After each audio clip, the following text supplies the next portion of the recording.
ఈ సంక్రాంతికి వచ్చిన హనుమాన్ చిత్రం జాతీయ స్థాయిలో ప్రభంజనం సృష్టిస్తోంది.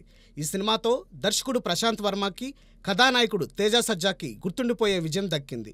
అంతేకాదు ఈ సంక్రాంతికి విడుదలైన తెలుగు చిత్రాల్లో అత్యధిక గ్రాస్ ఆర్జించిన సినిమాగాను హనుమాన్ రికార్డులకెక్కింది. విశేషం ఏమిటంటే హనుమాన్ దర్శకుడిగా ప్రశాంత్కి 4వ చిత్రం కాగా, బాలనటుడు నుంచి కథానాయకుడిగా ఎదిగిన తేజ సజ్జాకి కూడా హీరోగా 4వ సినిమానే.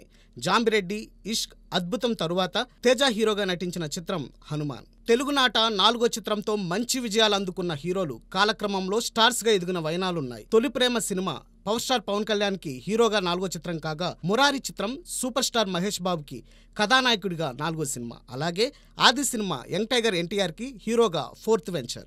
ఇప్పుడు తేజ సజ్జాకి కూడా హనుమాన్ రూపంలో 4వ సినిమా అద్భుత విజయాన్ని అందించింది. విశేషం ఏమిటంటే పవన్ మినహాయిస్తే మహేష్, ఎన్టీఆర్ బాలనటుల నుంచి హీరోలు అయినవారే. మరి పవన్, మహేష్, తారక్ లాగే తేజ సజ్జా కూడా రానున్న కాలంలో సూపర్ స్టార్స్ జాబితాలో చేరుతాడేమో చూడాలి.